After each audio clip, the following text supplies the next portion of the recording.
Welcome back to Spirit Music Meetups.org, and that is 22 minutes playing with God. Mike Burris here, and I just wanted to share with you some more real cool revelations. I'm going to shift my drum here for traditional grip.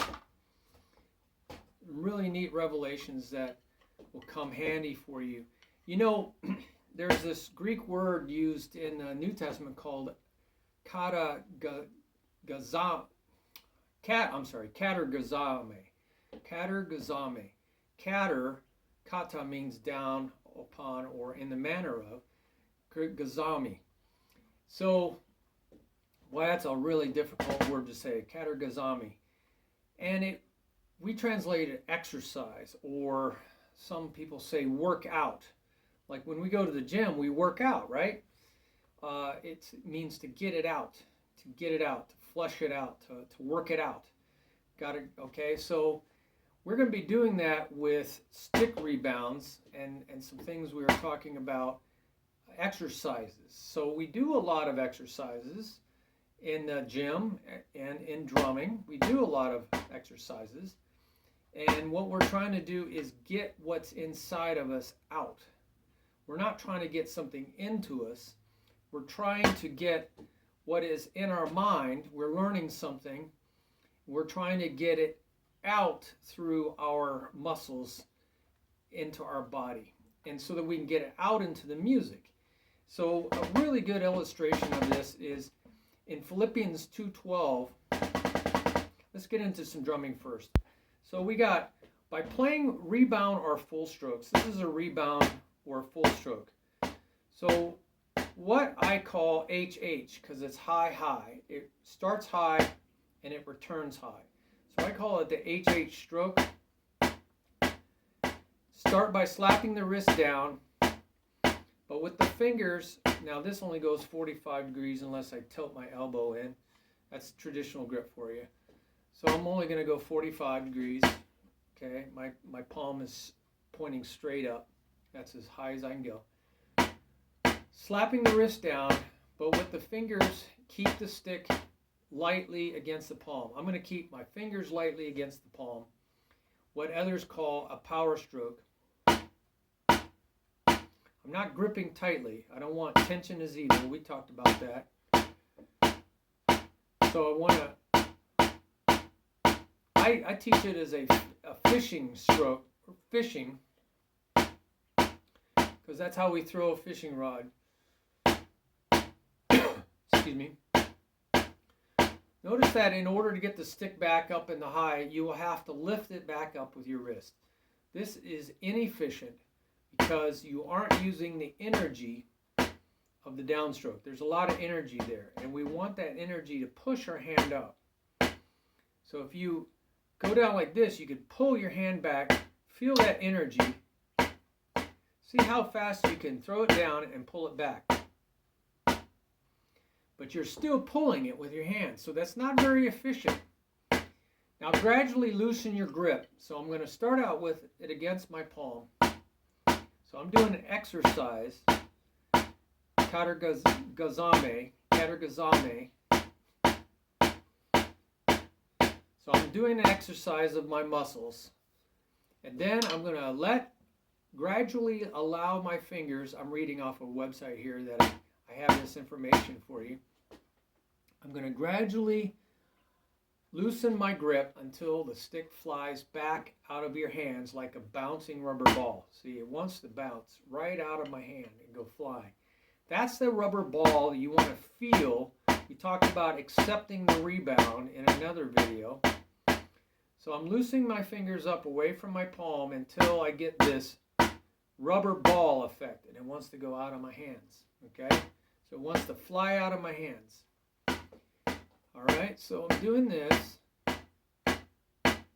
Pick up your stick, but this time apply just enough pressure until it stays in your hand. So instead of letting it fall out of my hands, I'm going to put just enough pressure here on my fulcrum, just enough pressure on my fingers to where it goes to the end of the fingers. So I can, right? It's going to the end of my fingers. So So I call this like fishing. You're finger waving. Remember that in another video? Finger waving or fishing. We're fishing. We're using our fingers and our wrists. That's like a power stroke. This way it's still seesawing. It's like a seesaw. Remember, seesaw has one point and just seesaws. But we're letting it bounce up on that seesaw. Now I'm going to lightly tap that stick to bring it back down. See, I'm just doing this to help it go down to the surface, right? I'm just going like this with my wrist. So I will have to use less wrist, less energy.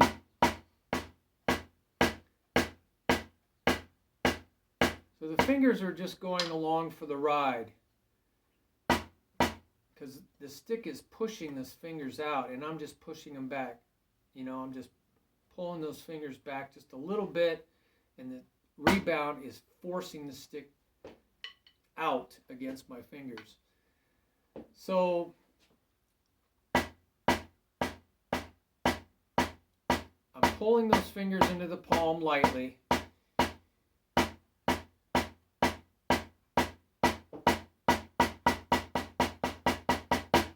We talked about in another video, we throw it down at the end of the stroke, at the bottom of the stroke, and then we pull up. We call this a throw up. Throw up, throw up, throw, bounces up, throw up. See, it wants to bounce. So before it has a chance to bounce more than once, I pick it up. And that's that inverted double that we talked about.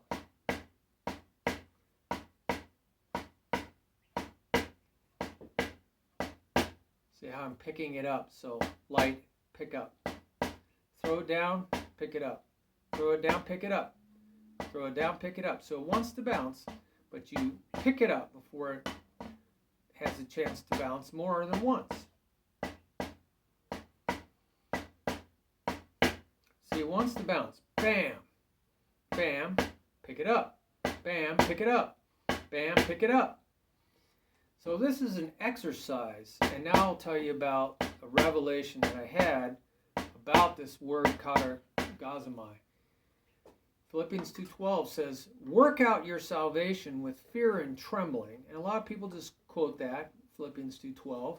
Paul's talking to us about that. And they think it means work for your salvation. Well, that goes against everything Paul taught. It's not by works, lest any man boast. Nobody's going to be able to boast on the last day. It's by faith, not by works, lest any man boast. So Paul couldn't be talking about working for your salvation with fear and trembling. Fear and trembling is an idiom. It's a phrase that means more than the individual words. It was a common phrase that meant with butterflies in your stomach. You know, the way you feel when you first see the one that you love, you think you love across the room, you get butterflies in your stomach. You feel nervous, excited, and in awe. You're just like, oh, wow, I can't believe such a beautiful creature. Well, that's what Paul is talking about. You're seeing something, you're aware of something that is taking your breath away. You're in awe of this plan of salvation. When you hear the gospel for the first time, you're saying, this sounds too good to be true. It's just amazing. I mean, but most people don't hear the whole story. They just get bits and pieces of it. And there's a lot of bad teaching out there. But the truth, the gospel, the good news is actually amazingly great news. And it is amazing that you just sit there and go, wow. Wow. And I feel kind of nervous, you know, a little butterflies in my stomach, in awe. It's just an awe, a wondrous awe adoration, just an adoration of somebody. You know, you adore them. That's what it's talking about. When you see the truth, you're going to adore the Lord. You're going to worship him. That's what a worship means, adore. So work out your salvation with fear and trembling. The second part of that, verse 13, tells you what the first part means. You always read things in context. I belong to a church that only read like half of a verse, you know. Remember, there's no verse numbers in the original language. We put those in later just to help people talk about it, I guess. So work out your fear. So the Lord told me in the gym one day, I'm just pumping my biceps with, you know, exercises into my triceps. And he says, do you think that you're building muscles by going to the gym? And I said, yeah, I'm in here building my muscles. I'm building my muscles. And he goes, you know, that's not how it works. And I had to find this out, research. You're not building muscles. The Lord said, you're not building your salvation. You're not working to get your salvation. You're not building muscles in the gym. You actually build the muscles when? You build the muscles when you're asleep, when you're taking the day off from the gym. That's when the muscles actually get bigger. They get bigger when you're resting. That's when the muscle fibers grow. And I went, wow. So how did the Lord, you know, kind of make sense of all this? He says, you're breaking down the muscles when you're in the gym. You're exercising them. You're breaking them down. You're stretching them beyond their limits. And that's what causes the muscle fiber to tear apart. I found this out looking into exercise physiology. That the muscles are actually tearing apart because you're pumping so much blood in them. You're pumping so much blood in them, it can't expand anymore. And so the tissues around the blood vessels, they rip. And at night, they rebuild more muscle fibers if you're getting nutrients and you sleep long enough. So rest is very important. Peaceful rest is very important. And if you want to grow in your salvation, you have to rest if you want to grow in your salvation. But you also have to exercise. You have to stretch yourself. You have to use it or lose it. I talk a lot about using it or losing it.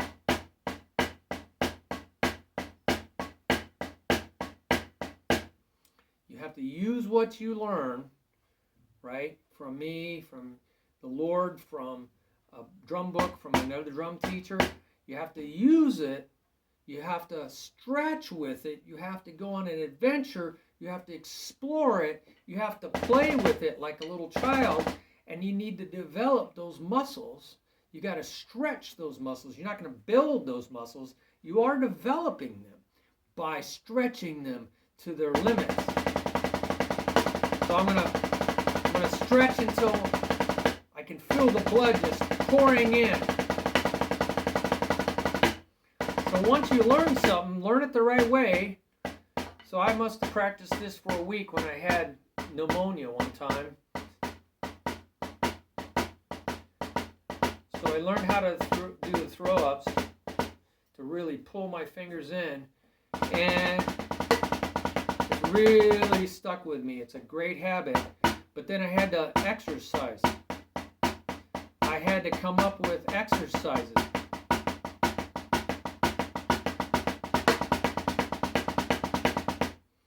A whole bunch of exercises. Just like when you go to the gym, you don't do just one exercise. You cross-train. You do multiple exercises. Large body parts, small body parts, contraction muscles, pushing muscles, pulling muscles. So there are all these different things to do. So that's what you want to do when you go into the gym. When you go into your practice room, you're going to learn how to exercise, katergazomai. But then you're going to rest in that. That's where the real building comes in. So shift gears, do something completely different, mow the lawn, do some landscaping, come back to it, you'll be fresh, and you'll be a little bit better because those muscles, that muscle memory was growing when you weren't working out. So you might get frustrated in the drum room. You're like, wow, I'm not really learning. And so you say, I'm going to do it longer, I'm going to do it longer, I'm going to do it longer, and you don't even get any better. You say, why am I not getting better? Because you're spending too much time in the gym, so to speak. So you want to take a break from it, go do something else, come back to it, and that muscle memory will have grown when you're resting. So peace is the second fruit of the Spirit. It's the second, not fruit, it's the second flavor of the singular fruit of the Holy Spirit, which is love. God is love, period. But joy is the first flavor you taste of that, and peace is the second flavor. I don't think that's any coincidence. If you're in joy, you'll feel a peace afterwards. So I'm in there having joy with all this. I'm learning so much, and I'm exercising it. I'm exercising it, and I'm feeling joy, and I go do something else, some chores. I got to teach a student here real soon.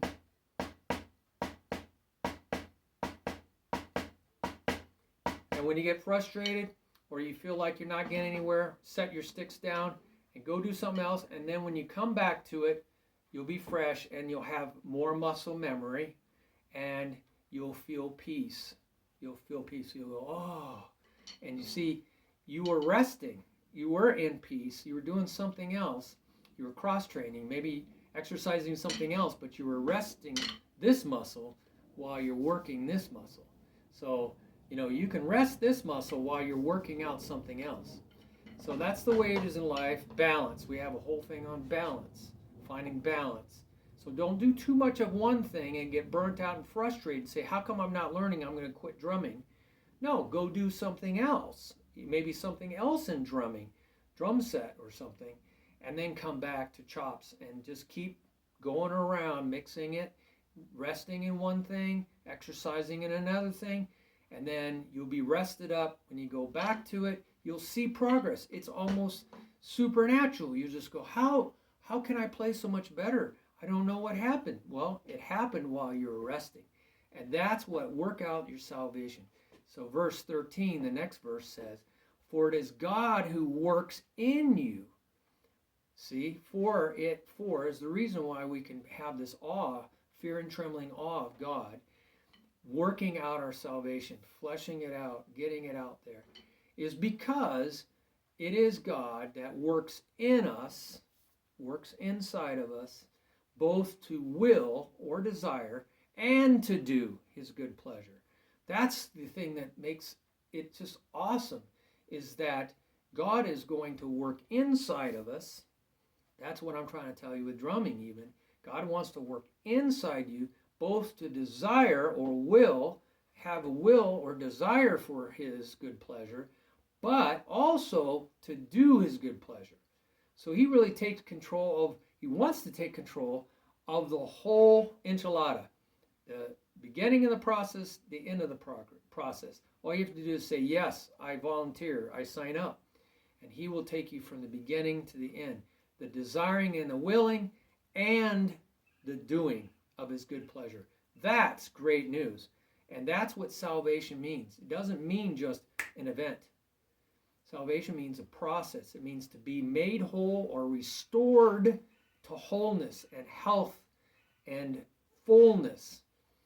To be rescued from the things that are like taking that away from us, like disease. To be rescued from it, to be delivered from it. Hey, I don't want that sickness. So, you're delivered from it to restore you back to wholeness. Whether it's sickness of thought, sickness of heart, sickness of the body, that's salvation. And we are going to flesh that out. We're going to work it out. We're going to take what God wants to do inside of us and get that out. The blood is pumping inside of us. We can't see it. We're exercising. We're pumping blood. And it's tearing muscles apart. And we can't even see this, but we have to trust that it's happening. And then when we're resting, it grows into something better and bigger. Okay? And that's part of salvation. It just keeps growing into something bigger and better. And that's what salvation's all about. So, soteria, that's the word, Greek word for salvation. Soteria. Anyway, got off on that. Hope you enjoyed that. Exercise is important, but then you have to rest. Even if that means cross-training. Go rest on one muscle while you work another muscle. Okay, I overstated it. Thank you very much for your patience. Bye-bye.